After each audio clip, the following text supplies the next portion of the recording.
ओम अज्ञानतिमिरान्धस्य ज्ञानञ्जनशलाकया चक्षुरुन्मिलितमेन तस्मै श्रीगुरुवे नमः। श्रीचैतन्यमनोभीष्टं स्थापितं येन भूतले स्वयं रूपकदा मह्यं ददाति स्वपदान्तिकम्।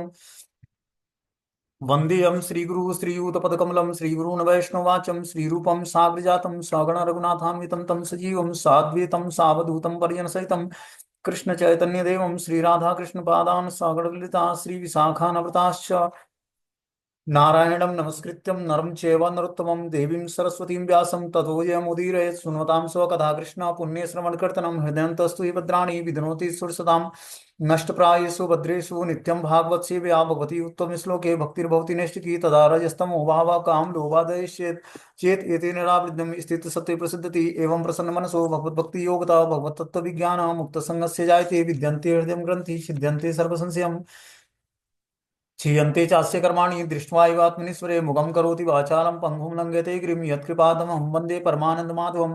प्रह्लाद नारद पराशर पुण्डरीकं व्यासम् अम्बरीश सुखसौनक विस्मदालभ्यां रुक्माङ्ग अर्जुन वसिष्ठं विभीषणादीनं पुण्यानि नामानि परं भागवत स्मरामि। हे कृष्ण करुणा सिंधु दीनबंधु जगतपते गोपेश गोपिकांत राधा कांत नमस्तुते तप्त कांचन गौरांगे श्री राधे वृंदावनेश्वरी वृषभानुसुते देवी प्रणमामि हरिप्रिये। वाञ्छाकल्पतरुभिक्षाः कृपा सिन्धुभ्येव च पतितानां पावनेभ्यो वैष्णवेभ्यो नमो नमः।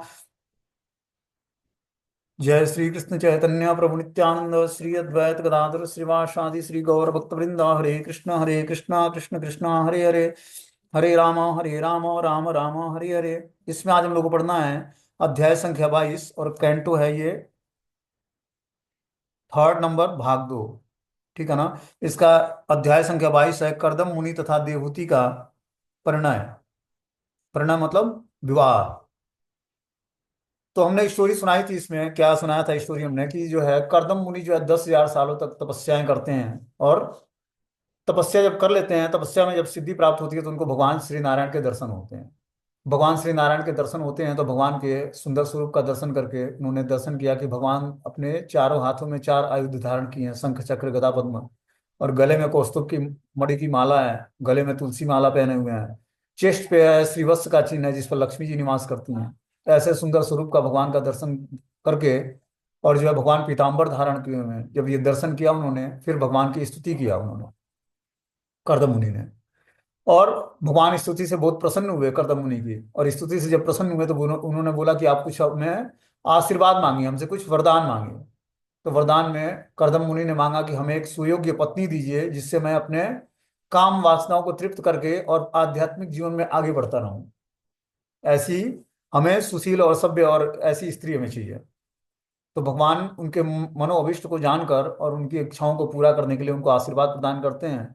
और जिस दिन आशीर्वाद प्रदान किया उस दिन बताया कि आपको परसों जो है, जो स्वयंभू मनु है जो कि स्वयं ब्रह्मा जी के पुत्र हैं, और उनकी पत्नी है शत्रुपा जिससे सृष्टि का प्रजापति, मतलब वो सृष्टि का निर्माण करता है, और एक छत्र चक्रवर्ती सम्राट है, वो आपके वहां परसों आएंगे।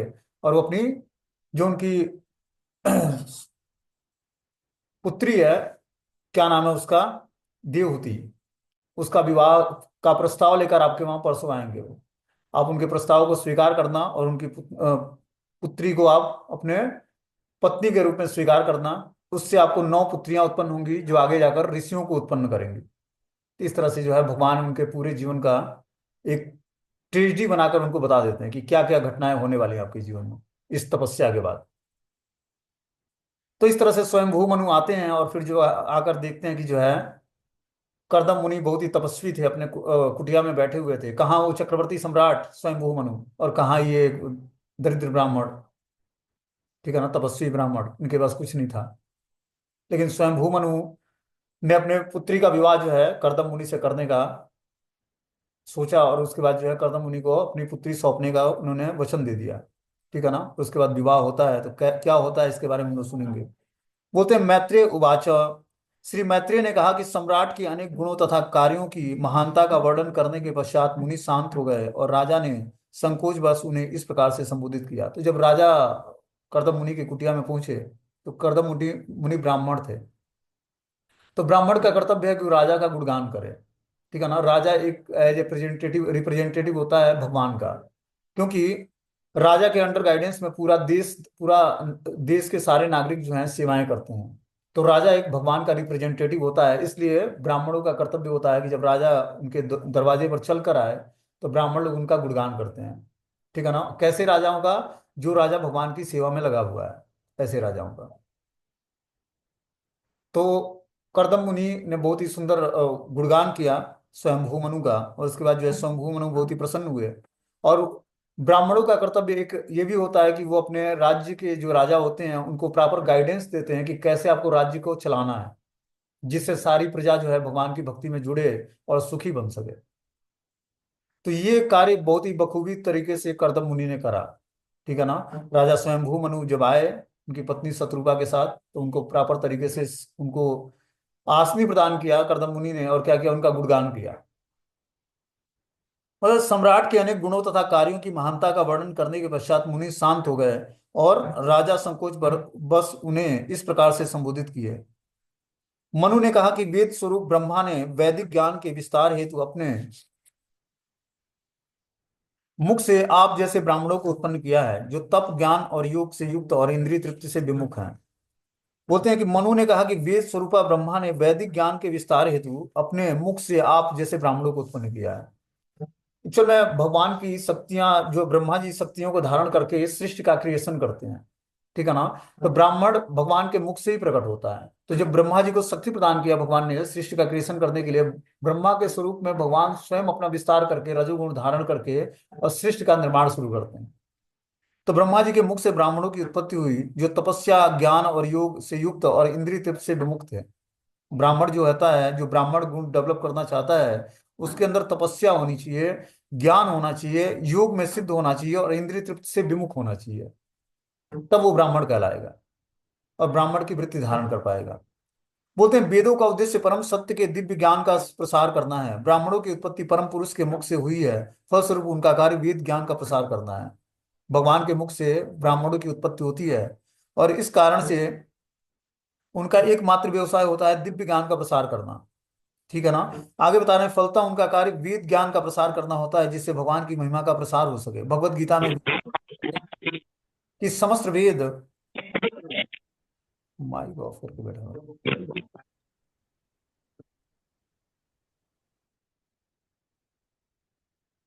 बोलते हैं कि समस्त वेद पूर्ण पुरुषोत्तम भगवान को जानने के लिए है। यहाँ विशेष रूप से उल्लेख है कि ब्राह्मण योग युक्त होते हैं और इंद्रिय तृप्ति से अनासक्त होते हैं। जो ब्राह्मण व्यक्ति होता है वो योग युक्त होता है, भक्ति योग में निपुण होता है और इंद्रिय तृप्ति से अनासक्त होता है, इंद्रिय तृप्ति के विषयों से अनासक्त होता है और भक्ति योग में निपुण होता है।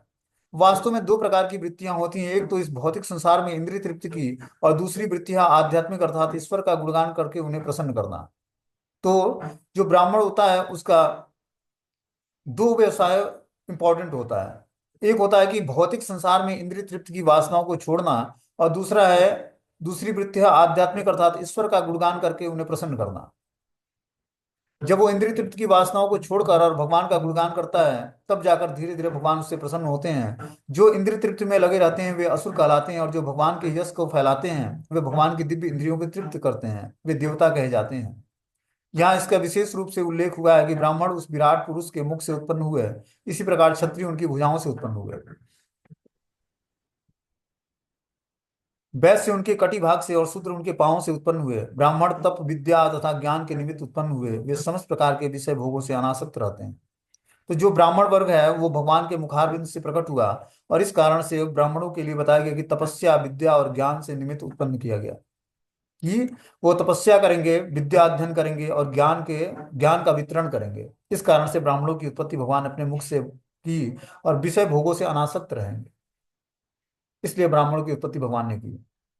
बोलते हैं ब्राह्मणों की रक्षा के लिए सहस्त्रपाद विराट पुरुष ने हम क्षत्रियों को अपनी सहस्त्र भुजाओं से उत्पन्न किया। क्षत्रियों को भगवान ने इसलिए अपनी भुजाओं से उत्पन्न किया कि वो ब्राह्मण की रक्षा करेंगे और ब्राह्मण की आवश्यकताओं को पूरा करेंगे। जैसे भगवान ने वर्ण और आश्रम बनाया, वर्ण बनाए ब्राह्मण क्षत्रिय वैश्य और शूद्र, आश्रम बनाए गृहस्थ वानप्रस्थ और ब्रह्मचारी गृहस्थ वानप्रस्थ और सन्यास। इसका मात्र एक उद्देश्य यह है कि समाज में शांति बनाए रखना। जब वर्ण और आश्रम के हिसाब से व्यक्ति अपना जीवन जीना शुरू करता है, पहले अपने वर्ण और आश्रम को पहचान लेता है और उस हिसाब से जब जीवन जीता है तो उसका बहुत ही व्यवस्थित लाइफ चलता है, भगवान की भक्ति के लिए एक फेवरेबल कंडीशन उसके जीवन में क्रिएट होता है, जब अपने वर्ण और आश्रम के नियमों का विधिवत तरीके से पालन करता है। वर्ण और आश्रम निर्धारित कैसे होता है? और आश्रम निर्धारित होता है गुण और कर्म के हिसाब से, कि किस तरह का वो गुण धारण करता है, उस हिसाब से उसका वर्ण निर्धारित होगा। और किस तरह का कर्म करता है उससे उसका, सॉरी, किस तरह का कर्म करेगा उससे उसका वर्ण निर्धारित होगा। और किस तरह का जो है वर्ण और आश्रम, गुण और कर्म, गुण से उसका वर्ण निर्धारित होता है और कर्म से उसका आश्रम निर्धारित होता है। और जो ब्राह्मणिकल वर्क है, ब्राह्मणिकल गुण है उसके अंदर, मतलब शौचम, तपस्या, दया, धार्मिकता, ये सारी चीजें हैं, भक्ति, तब वो धीरे धीरे ब्राह्मण के गुण डेवलप करेगा, ठीक है ना। ब्राह्मण का गुण है कि तपस्या करना, तो वो जो तपस्या करता है तो ब्राह्मण के गुण धारण करेगा और वो ब्राह्मण कहलाएगा। क्षत्रिय का कार्य प्रशासनिक कार्य करना,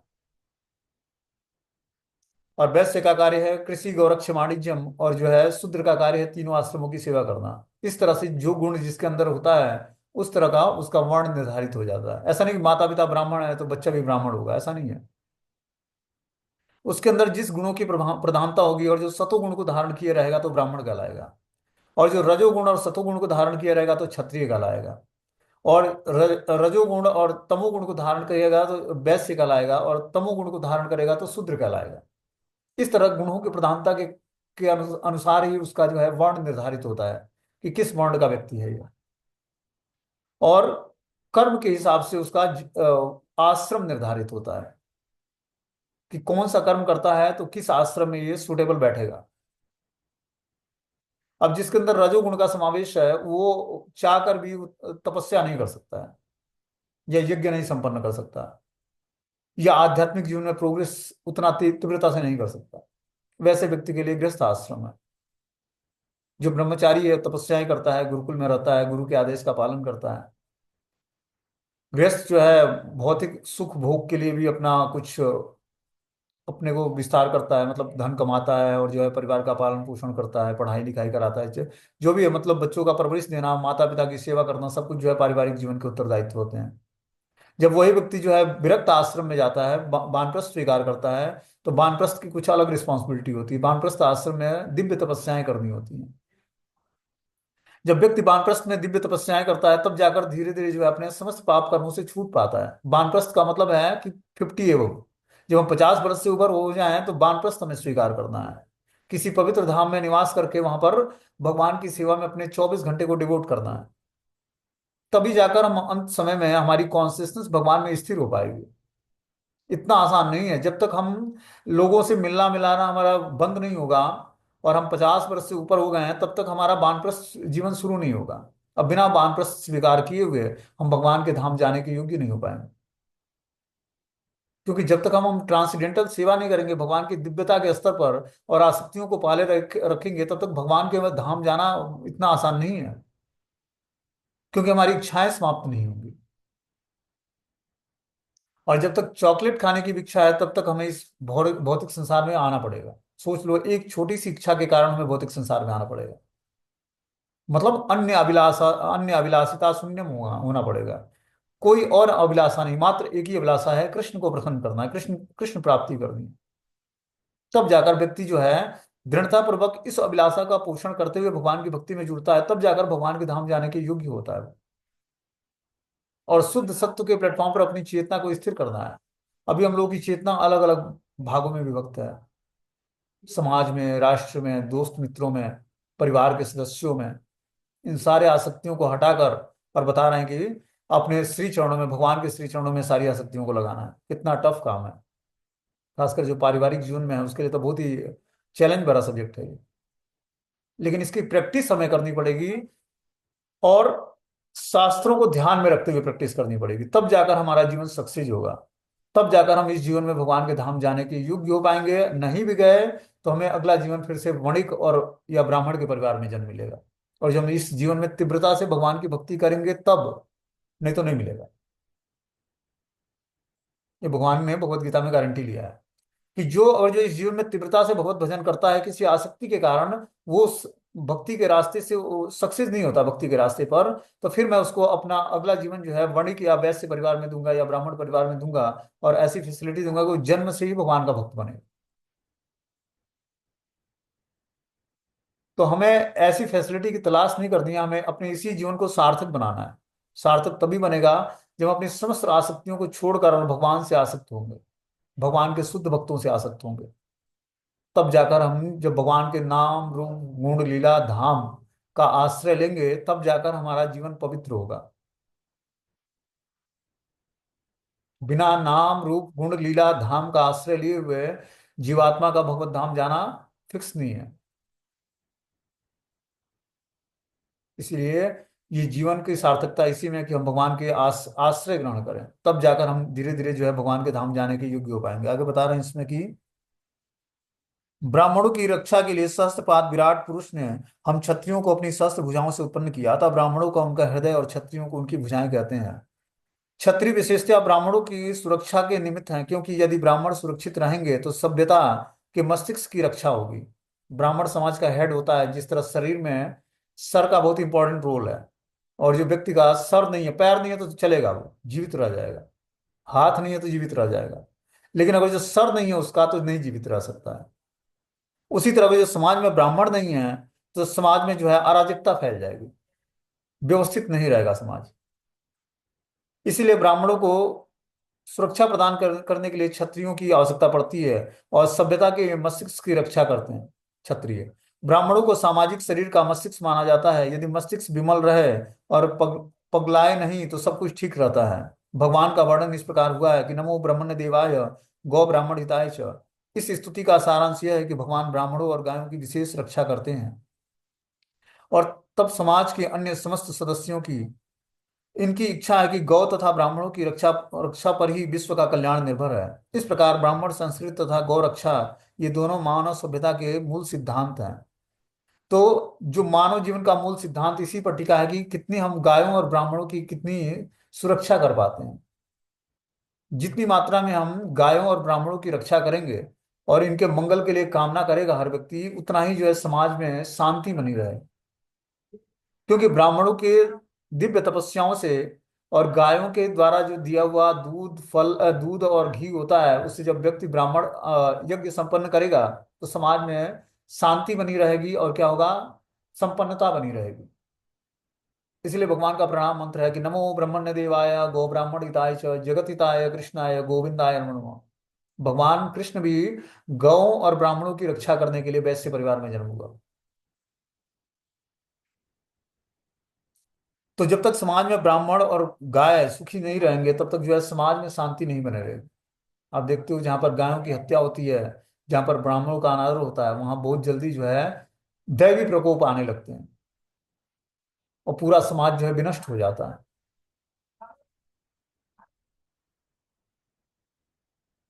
बोलते हैं जिस प्रकार शरीर के भीतर हृदय अत्यंत महत्वपूर्ण अंग है, उसी प्रकार ब्राह्मण मानव समाज के महत्वपूर्ण अवयव हैं। क्षत्रिय संपूर्ण शरीर के समान है। जिस प्रकार हृदय की तुलना में शरीर भारी अवश्य होता है, किंतु महत्वपूर्ण हृदय ही होता है। क्या होता है, ब्राह्मण मानव समाज के महत्वपूर्ण अवयव हैं, जो हृदय हैं शरीर के। क्षत्रिय संपूर्ण शरीर माने जाते हैं। जिस प्रकार हृदय की तुलना में शरीर भारी अवश्य होता है, किंतु महत्वपूर्ण हृदय ही होता है। शरीर का भार जो है हृदय से कम, शरीर का भार ज्यादा है और हृदय का भाग बहुत सूक्ष्म मात्रा में है। लेकिन अगर जो हृदय न रहे, तो शरीर का कोई इंपॉर्टेंट नहीं है, इंपॉर्टेंस नहीं है।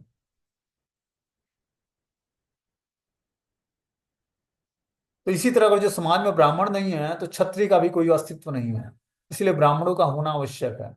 इसीलिए जो ये वैष्णव कल्चर है, ये ब्राह्मण बनाने के लिए है, ब्राह्मण से आगे वैष्णव बनाने के लिए है। कि आदमी जो है ब्राह्मण के गुण डेवलप करके आगे वैष्णव के गुण डेवलप करे, और समाज का हेड बने, जिससे समाज में शांति कैसे रहेगी, संकीर्तन कैसे होता रहेगा, सभी लोग भगवान से जुड़ेंगे कैसे, इसका एक प्रॉपर जो है वो एक ट्रिनिटी बनाकर और लोगों के सामने प्रस्तुत करे, और सबको दिव्य ज्ञान से वाकिफ कराए। इसलिए ब्राह्मणों की आवश्यकता है, वैष्णव की आवश्यकता है। इसीलिए ब्राह्मण तथा क्षत्रिय एक दूसरे की और साथ ही स्वयं की रक्षा करते हैं। कार्य कारण रूप तथा निर्विकार होकर भगवान स्वयं एक दूसरे के माध्यम से उसकी रक्षा करते हैं। क्या बता रहे हैं यहाँ पर, कि ब्राह्मण तथा क्षत्रिय एक दूसरे की तथा साथ ही स्वयं की भी रक्षा करते हैं। ब्राह्मण ज्ञान के माध्यम से क्षत्रिय की रक्षा करता है और क्षत्रिय बल के माध्यम से ब्राह्मण की रक्षा करता है। इस तरह दोनों में अच्छा कॉम्बिनेशन होता है। और इस तरह से बता रहे हैं कि साथ ही साथ स्वयं भी अपनी अपनी रक्षा करते हैं वो। कार्य कारण रूप तथा निर्विकार होकर भगवान स्वयं एक दूसरे के माध्यम से उनकी रक्षा करते हैं। भगवान ही माध्यम बनते हैं एक दूसरे की रक्षा करने के लिए, और कार्य कारण रूप में निर्विकार होकर भगवान स्वयं एक दूसरे के माध्यम बन जाते हैं उसकी रक्षा करने के लिए। माध्यम बना देते हैं कि क्षत्रिय ब्राह्मण की रक्षा करेगा और ब्राह्मण क्षत्रिय की रक्षा करेगा। इस तरह से पूरा समाज जो है व्यवस्थित रहता है। बोलते हैं वर्ण तथा आश्रम का समूचा सामाजिक ढांचा सहयोग पर निर्भर करता है और समूह को आत्मबोध के उच्च पद तक उठाने के निमित्त है। जो ये समाज है, वर्ण और आश्रम का जो भगवान ने व्यवस्थित एक वे बनाया है, ये आत्मबोध के उच्च पद तक उठाने के निमित्त बनाया है भगवान। कि जब व्यक्ति अपने वर्ण और आश्रम के नियमों का पालन करेगा, ब्राह्मण वृत्ति को और क्षत्रिय अपने वृत्ति को, तब जाकर धीरे धीरे वो जो है आध्यात्मिक आत्मबोध के उच्च पद तक उठने के निमित्त हो पाएगा। ब्राह्मणों की रक्षा क्षत्रियों द्वारा की जानी चाहिए और ब्राह्मणों द्वारा क्षत्रियों को ज्ञान दिया जाना चाहिए। जब ब्राह्मण तथा क्षत्रिय सहयोग से रहते हैं तो अन्य गौड़ विभाग यथा वैश्य और शूद्र भी स्वयं फलते फूलते हैं। जब समाज में ब्राह्मण और क्षत्रियों को ज्ञान दिया जाता है, जब ये ज्ञानी होंगे, ज्ञान से पूर्ण होंगे, तो ऑटोमेटिकली ब्राह्मण तथा क्षत्रियों के सहयोग सहयोग से वैश्य और शूद्र स्वयं ही फलते फूलते रहेंगे। क्योंकि इनको दिमाग लगाने की जरूरत नहीं होती, शूद्रों को और वैश्यों को दिमाग लगाने की जरूरत नहीं होती। दिमाग बस ब्राह्मण और क्षत्रिय लगाते हैं कि कैसे समाज में शांति बनाए रखना है, और ब्राह्मण लगाता है कि कैसे समाज में ज्ञान का वितरण करना है। फलतः वैदिक समाज की समग्र विकास प्रक्रिया ब्राह्मणों तथा क्षत्रियों की महत्ता पर आश्रित है। वास्तविक त्राता तो भगवान है, किंतु वे रक्षा कार्य से विरत रहते हैं। उन्होंने ब्राह्मणों की सुरक्षा के लिए क्षत्रिय और क्षत्रियों की सुरक्षा के लिए ब्राह्मण उत्पन्न किए हैं। तो भगवान इस तरह से जो है समाज में व्यवस्थित एक वे बनाया है, ब्राह्मण और क्षत्रियों को उत्पन्न करके अपने मुखों और बाजुओं से। और इस तरह समाज में जो है व्यवस्थित एक ब्राह्मण और क्षत्रियों के रहने से समाज व्यवस्थित चलता है। वे समस्त गतिविधियों से विलग रहते हैं, इसलिए उन्हें निर्विकार कहा जाता है। भगवान इस सृष्टि के किसी भी कार्यों से लिप्त नहीं होते हैं, वो निर्लिप्त रहते हैं और अपनी शक्तियों के माध्यम से सारे कार्य संपन्न करते हैं। उन्हें कुछ भी नहीं करना होता। वे इतने महान हैं कि वे कोई भी कार्य स्वयं नहीं करते हैं, वे उनकी शक्तियां कार्य करती हैं। ब्राह्मण क्षत्रिय और अन्य जो कुछ दिखता है वे उनकी शक्तियों के परिणाम है। तो समाज में हम देखते हैं कि ब्राह्मण होता है, वैश्य होता है, क्षत्रिय होता है। तो भगवान के द्वारा ही इनका अलग अलग अपने अंगों से भगवान ने ही इनका निर्माण किया हुआ है। भगवान के मुखारविंद से ब्राह्मणों की उत्पत्ति होती है, बाजुओं से क्षत्रिय की, और उधर से वैश्य की उत्पत्ति होती है। और इस तरह से समाज जो है, ये जो तीन कैटेगरी के ब्राह्मण क्षत्रिय और वैश्य लोग हैं, इससे समाज में शांति बनी रहती है, व्यवस्थित समाज चलता है। आगे बोलते हैं मध्याह्न के समय जब सूर्य सबों के सिर के ऊपर दिखता है तो वह विभक्त नहीं होता है। एक मनुष्य सोचता है कि सूर्य उसी के सिर सिर के ऊपर है, किंतु 5,000 मील दूसरा मनुष्य सोचता है कि सूर्य उसी के सिर पर है। इसी तरह परमात्मा एक है, परंतु वह प्रत्येक शरीर में के भीतर दिखाई पड़ते हैं। किंतु इसका अर्थ यह नहीं है कि आत्मा तथा परमात्मा एक ही है। आत्मा होने के कारण वे गुण में समान है, किंतु आत्मा तथा परमात्मा पृथक पृथक है। हम देखते हैं कि जो है सूर्य होता है, और जहां से भी हम देखें तो लगेगा कि हर व्यक्ति को सूर्य अपने सर के ऊपर ही दिखेगा। ठीक है ना। उसी तरह परमात्मा अपना विस्तार करके हर एक जीवात्मा के अंदर होते हैं। लेकिन आत्मा एक ही शरीर में होती है। आत्मा भगवान के का अंश है, इसलिए आत्मा होने के कारण वे गुण में समान है, परमात्मा के ही समान है उसका भी गुण, क्योंकि वो परमात्मा का अंश मात्र है आत्मा। किंतु आत्मा तथा परमात्मा पृथक पृथक है। आत्मा और परमात्मा में अंतर क्या है कि आत्मा बस एक ही शरीर में एक टाइम प्रेजेंट होती है, लेकिन परमात्मा एक ही समय में समस्त हृदयों में प्रकट हो जाते हैं, विद्यमान रहते हैं। हर जड़ और चेतन पदार्थ में भगवान का प्रेजेंस है परमात्मा के रूप में। बोलते हैं अब आपके दर्शन मात्र से मेरे सारे संदेह दूर हो गए हैं, क्योंकि आपके कृपा पूर्वक अपनी प्रजा की रक्षा के लिए उत्सुक राजा के कर्तव्य की सुस्पष्ट व्याख्या की है। बोलते हैं यहाँ मनु ने यहाँ परम साधु पुरुष के दर्शन करने के फल का वर्णन किया है। जब स्वयंभू मनु ने कर्दम मुनि का दर्शन किया, शुद्ध साधु पुरुष का, तो उनके दर्शन का फल क्या होता है इसका वर्णन किया है इसमें स्वयंभू मनु ने, कि आपके दर्शन मात्र से हमारे सारे संदेह दूर हो गए हैं। जब किसी हम वैष्णव का दर्शन कर लेते हैं जो भगवान का शुद्ध भक्त है, तो सारे हमारे इग्नोरेंस खत्म हो जाते हैं, सारी तमोगुण नष्ट हो जाती है। और क्या होता है, आपकी कृपा पूर्ण अपनी प्रजा की रक्षा के लिए उत्सुक राजा के कर्तव्य की सुस्पष्ट व्याख्या की है। आपने एक सुस्पष्ट, जो राजा है जो प्रजा की रक्षा करता है उसका क्या उत्तरदायित्व बनता है उसके बारे में आपने बहुत ही अच्छे तरीके से हमें समझाया है कि राजा का वास्तविक कर्तव्य क्या है नागरिकों के प्रति। ये कर्दम मुनि ने स्वयंभू मनु को समझाया। बोलते हैं, मनु स्वयंभू मनु ने यहाँ पर परम साधु पुरुष के दर्शन के फल का वर्णन किया है। भगवान चैतन्य का कथन है कि मनुष्य को चाहिए कि सदैव साधु पुरुषों की संगत करे, क्योंकि एक क्षण की भी सुसंगत से संपूर्ण सृष्टि प्राप्त हो जा सकती है, हो सकती है।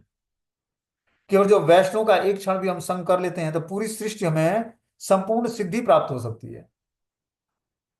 लौ मात्र साधु संग सर्व सिद्धि है। और जो व्यक्ति लौ मात्र भी साधु संग कर लेता है, भगवान के शुद्ध भक्तों का एसोसिएशन कर, उसको समस्त सिद्धियां आ जाएंगी। हो सकता है कि भक्ति करके वो इस जन्म में सिद्धि प्राप्त न कर पाए, लेकिन लौ मात्र किसी शुद्ध भक्त का संग प्राप्त कर लेता है तो उसको सारी सिद्धियां प्राप्त हो जाती हैं। यदि किसी प्रकार से साधु पुरुष से भेंट हो जावे और उसकी कृपा प्राप्त हो ले तो मनुष्य जीवन का सारा उद्देश्य पूर्ण हो जाता है। मनुष्य के मनु के इस कथन का हमारी व्यक्तिगत अनुभव वास्तविक प्रमाण है।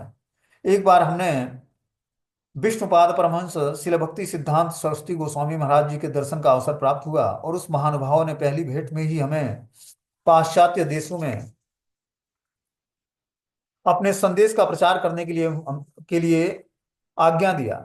इसके लिए कोई तैयारी न थी, किंतु चूंकि उनकी इच्छा थी, उनकी कृपा से उनके आदेश के पालन में हम लगे रहे, और इससे हमें दिव्य कार्य मिला, और उन्होंने हमें भौतिक वृत्तियों के कार्य व्यापार से उबार लिया। अतः यह सच है कि यदि ऐसे साधु पुरुष से भेंट हो जाए तो दिव्य कार्यों में ही अनुरक्त हो, यदि उनकी कृपा हो जाए तो मनुष्य के जीवन का उद्देश्य पूर्ण हो जाएगा। तो बता रहे हैं कि जो है, ऐसे दिव्य पुरुष के एसोसिएशन मात्र से, संग मात्र से क्या होता है, सर्व सिद्धि प्राप्त हो जाती है।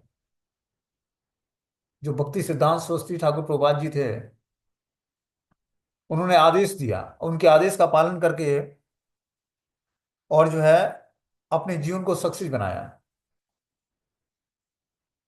भक्ति वेदांत स्वामी शिल प्रभुपाद जी ने। ठीक है ना। तो इस तरह बता रहा है कि जो है, एक ऐसे साधु पुरुष से भेंट हो जाए, ये दिव्य कार्यकलापों में अनुरक्त है, जिसका 24 घंटे भगवान की सेवा में डिवोट है। ऐसे दिव्य साधु पुरुष का एक क्षण भी संगत प्राप्त हो जाए तो वैदिक साहित्य में यह आदेश है कि सदैव साधु पुरुषों की संगत करनी चाहिए और सामान्य मनुष्य से अपने को अलग ही रखना चाहिए, क्योंकि साधु पुरुष के ये शब्द ही भौतिक बंधन से छुटकारा मिल सकता है। देखो, जब हम कथाओं की भी बहुत सारी वैरायटी है, ठीक है ना, श्रवण हम बहुत सारे लोगों से करते हैं, लेकिन जितनी मात्रा में उसके अंदर डिटैचमेंट होगी भौतिक विषयों से, उतनी मात्रा में हम भी धीरे धीरे भौतिक विषयों से डिटैच होते जाएंगे। यही फॉर्मूला जो है सेवा में भी लागू होता है, कि कैसे वैष्णव के आदेश के अनुसार हम सेवा करते हैं। और जो मुक्त पुरुष है, मुक्त पुरुष के आदेश के अनुसार हम अगर जो सेवा करते हैं तो हम भी धीरे धीरे मुक्ति को प्राप्त करेंगे, समस्त पाप कर्मों से छूट जाएंगे। और जो कोई बद्ध जीवात्मा है, भगवान का भक्त भी है लेकिन अभी बद्ध अवस्था में है, उसके आदेश का पालन करके हम और जो कोई सेवाएं करते हैं तो हम भी धीरे धीरे बद्ध अवस्था से छूट नहीं पाएंगे। तो सेवा बहुत इंपॉर्टेंट है कि हम किसके अंडर गाइडेंस में सेवाएं करते हैं और किसके अंडर गाइडेंस में हम अपने भक्ति को ऑपरेट करते हैं। बहुत इंपॉर्टेंट है, इसका बहुत इंपॉर्टेंट रोल है कि हम किसके अंडर गाइडेंस में भक्ति को ऑपरेट करते हैं और किसके अंडर गाइडेंस में हम सेवाएं करते हैं। जैसे उस व्यक्ति की वृत्ति होगी, उसी तरह आपके अंदर भी गुणों का डेवलपमेंट होगा। उतनी ही मात्रा में आप भी अपने को स्वतंत्र कर पाओगे, उतनी मात्रा में पाप कर्मों से मुक्त हो पाओगे। जब शुद्ध भक्त के आदेश के अनुसार कोई उनके आदेश का पालन करता है तो धीरे धीरे वो मुक्ति लाभ करता है, संपूर्ण पाप कर्मों से छूट जाता है। यही शुद्ध भक्तों के आदेश का बेनिफिट है। फिर जब शुद्ध भक्त के आदेश के अनुसार कुछ सेवाएं कर देते हैं तो धीरे धीरे मुक्त हो जाते हैं। और शुद्ध भक्त होता क्या है, जो अन्याभिलाषिता शून्यम ज्ञान कर्माद्यनावृतम, जो अन्य अभिलाषाओं से शून्य है, पूर्ण पुरुषोत्तम भगवान का पूर्ण रूपेण आश्रय ग्रहण किया हुआ, उसका 24 घंटे भगवान की सेवा में एंगेज है। ऐसे जब मुक्त पुरुषों का एसोसिएशन करते हैं और उसके आदेश के अनुसार हम भगवान की सेवा करते हैं, तब धीरे धीरे हमें भी मुक्ति लाभ होता है, समस्त पाप कर्मों से हम छूट जाते हैं, और धीरे धीरे राधा कृष्ण के चरणों के प्रति आकर्षण उत्पन्न होता है। जो क्वालिटी, जो भाव उस व्यक्ति के अंदर होगा, जिसके आदेश के अनुसार हम सेवा करते हैं, उसी तरह का क्वालिटी और उसी तरह का गुण हमारे अंदर भी आएगा। उतना ही विश्वास हमारा भी भगवान पर बढ़ता जाएगा, जितना विश्वास उस व्यक्ति का होगा जिसके अंडर गाइडेंस में हम सेवाएं करते हैं। लेकिन इसके लिए हमें भी प्रयास करना होगा कि हमें भौतिक आसक्तियों को त्यागना पड़ेगा जबरदस्ती अपने जीवन में। देखो, जब तक हम अपने भौतिक आसक्तियों से छुटकारा, भौतिक परिवेश से, भौतिक लोगों से हमारा जब तक रिश्तेदारी खत्म नहीं होगा, तब तक हम आध्यात्मिक जीवन में प्रोग्रेस नहीं। और इसको जबरदस्ती करना पड़ेगा, क्योंकि ये जन्म जन्मांतरों से बना हुआ आपका ये श्रृंखला है। इसीलिए आपके जीवन में बहुत सारे लोग मिल जाते हैं और हम लोग भक्ति में ढीले पड़ जाते हैं। लगता है कि रिश्तेदारी निभानी भी तो आवश्यक है, रिलेशनशिप फिर कहाँ मिलने वाला है। लेकिन इसको जबरदस्ती अपने जीवन से हटाना पड़ेगा। ये हमारी आसक्तियां जो रिलेटिव से है, इस अगर जो हम आसक्तियों को काटेंगे नहीं ज्ञान के माध्यम से, भगवत गीता और भागवत, इसीलिए नित्यम भागवत सेवया। जब हम नित्य भागवत का श्रवण करते हैं तब अपनी आसक्तियों को पहचान पाते हैं कि हमारी चेतना वास्तव में कहाँ कहाँ फंसी हुई है। 16 माला जप करना एक हमने चलो आदेश का पालन किया, ठीक है। लेकिन उसके साथ जब हम शास्त्रों का श्रवण करते हैं तो शास्त्र एक ज्ञान की तलवार, एक बुक है ज्ञान की तलवार। तो जब हम ज्ञान ग्रहण करते हैं तो एक तलवार की तरह कार्य करता है। वो हमारी समस्त आसक्तियों को, समस्त इच्छाओं को शुद्ध कर देता है। आसक्तियां और इच्छाएं समाप्त नहीं होंगी जब तक मनुष्य जीवन है। लेकिन आसक्तियों को और इच्छाओं को धीरे धीरे हमें आध्यात्मिक बना देना है। या तो हम अपने से जुड़े हुए सारे व्यक्ति को धीरे धीरे भगवान की भक्ति से जोड़ दें, या उनका एसोसिएशन त्याग दें। दो में से एक कार्य करना पड़ेगा। और जो वास्तव में आप अपने जीवन को सक्सेस करना चाहते हो, या तो उसका एसोसिएशन त्याग दो, या फिर सबको भक्त बना दो। कि सब धीरे धीरे गीता भागवतम पढ़ने लगे, भगवान के नाम का जप करने लगे, भगवान का प्रसाद खाने लगे, एकादशी व्रत रखने लगे। तब तो आपका एसोसिएशन ठीक है। और नहीं तो उनका एसोसिएशन त्यागना ही सबसे महत्वपूर्ण कार्य है। बिना प्रतिकूल चीजों का वर्जन किए हुए आप अनुकूल चीजों को स्वीकार करने के योग्य नहीं हो पाए हो। और जब तक अनुकूल से संकल्पम प्रतिकूल से वर्जनम रक्षित विश्वास हो, तब तक आपका कि कृष्ण हमारी हर परिस्थिति में रक्षा करेंगे, इस पर विश्वास नहीं उत्पन्न होगा।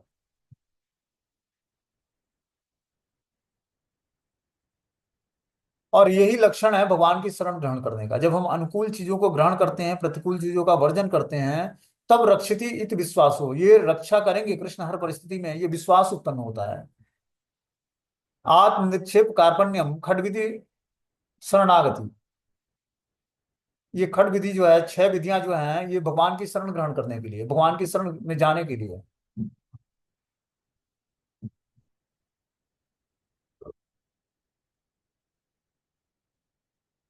बोलते हैं दिव्य जीवन की पूर्णता पवित्र पुरुषों के चरण कमलों की पवित्र धूल का स्पर्श करने करके ही प्राप्त किया जा सकता है। अपने अपने जीवन को पवित्र करना है तो पवित्र पुरुषों के चरण कमलों की पवित्र धूलि का स्पर्श करके ही प्राप्त किया जा सकता है। अब चरण धूलि का मतलब क्या होता है? चरण धूलि का मतलब होता है कि जो भगवान के शुद्ध भक्त हैं उनके आदेश के अनुसार अपने जीवन में हम चेंजेस लाएं, तब जाकर उनके चरण कमलों की धूलि का हमने स्पर्श किया। मतलब उनके मुखार बिंद से निकला हुआ हर एक वाक्य हमारे जीवन में चेंजेस लाएगा, बदलाव लाएगा। भागवत में कहा गया है कि महत पाद रजो अभिषेकम, अर्थात महत अर्थात महान भक्त के चरण कमलों की पवित्र धूलि से अभिषेक। तो वास्तव में चरण धूलि बहुत इंपॉर्टेंट है, लेकिन उससे ज्यादा इंपॉर्टेंट है जो भगवान के शुद्ध भक्त हैं उनके आदेश का पालन करना। जो उनके द्वारा हमें टीचिंग्स मिलती है, उस टीचिंग्स को जब हम फॉलो करेंगे, तब जाकर धीरे धीरे जो है हम अपने समस्त पाप कर्मों से छूट पाएंगे। भगवत गीता में उल्लेख है कि महात्मा नस्तु, अर्थात महान पुरुष आत्मिक शक्ति के वश में रहते हैं, और उनका लक्षण यह है कि वे कृष्ण भावनामृत में पूरी तरह तल्लीन रहते हैं, इसलिए महत कहलाते हैं। जब तक महात्माओं के चरण कमलों की धूलि को अपने सिर पर चढ़ा न लिया जाए, तब तक आत्म जीवन में सिद्धि मिलने की कोई संभावना नहीं रहती है। तो जब तक हम भगवान के शुद्ध भक्तों के चरण कमलों की धूलि से अपना अभिषेक नहीं कर लेते हैं, तब तक जो है हमारे सिद्धि प्राप्त कर आत्म जीवन में सिद्धि प्राप्त करना संभव नहीं है। जब महाराजा रघुगण ने जड़ भरत की उनकी अद्भुत आत्म उन्नति के संबंध में प्रश्न किया, तो उन्होंने राजा को उत्तर दिया कि केवल धार्मिक कर्मकांड का पालन करके या केवल सन्यासी बनने अर्थात शास्त्रोक्त विधि से यज्ञ करने से आध्यात्मिक उन्नति नहीं मिलती है।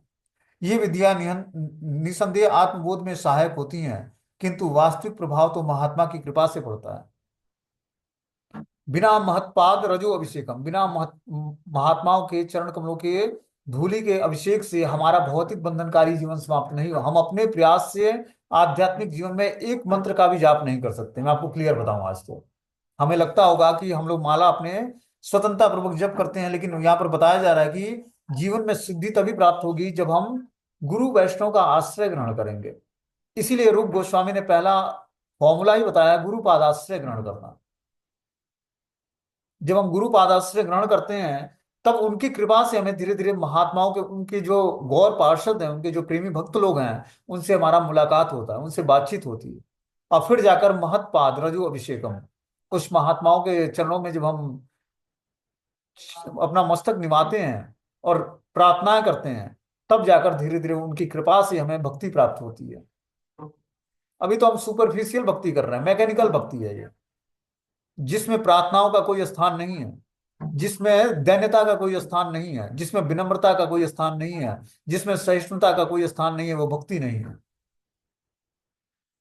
वो अभी कृत्रिम जाप है।